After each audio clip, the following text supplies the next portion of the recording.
শ্ৰী শ্ৰী সাৰ্বজনীন ৰাস মহোৎসৱৰ আমাৰ যি ৰাস মণ্ডপৰ যি আজি 16খন গাঁও একত্ৰিত হৈ যিটো মানে আমাৰ সম্পত্তি শান্তি সম্প্ৰীতি এনাজৰী এই এনাজৰী আমি এটাই মানে আগন্তুক বয়সলৈ বাৰ্তা হিচাপে আগবঢ়াম যে আমি সকলো জাতি বৰ্ণ একত্ৰিত হৈ আমি আমাৰ সমাজৰ উন্নতি সাধন কৰিবৰ কাৰণে আমি আজি সকলো ভক্তমান ৰাইজ একত্ৰিত হৈ আমি এই হুঁচৰিত আগবাঢ়িছোঁ।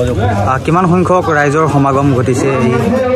আজি আমাৰ প্ৰায় মানে 500 অধিক ভক্তমান ৰাইজ আৰু প্ৰায় প্ৰত্যেকখন গাঁৱতে মহিলাসকল আইসকলে সহযোগ কৰি আমাৰ হুঁচৰিত তেখেতসকলে আইসকলে সহযোগ কৰিলে প্ৰায় মানে আজি মানে 5-6 হাজাৰ মানে আমাৰ হেৰি সমাগম হ'ব। আজি সমাপ্তি নহয়, অহাকালি আমাৰ ৱাবুই নাথগাঁও ট্ৰাইবেল গাঁও ভৰালী গাঁৱত আমাৰ হুঁচৰি সমাপ্ত হ'ব। আপোনাৰ 4 দিনীয়া কাৰ্যসূচী আমাৰ 4 দিনীয়া।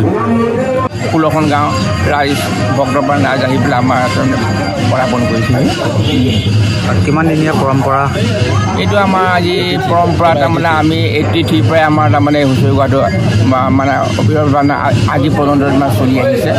গতিকে এইটো এটা আমাৰ অঞ্চলৰ ৰাইজৰ তাৰমানে এইটো আমাৰ যিটো ৰঙালী বিহু যিটো উৎসৱ, গতিকে এই উৎসৱটো আমাৰ পৰম্পৰাটো আমি আমাৰ আগলৈকো তাৰমানে বাহাল থাকিব।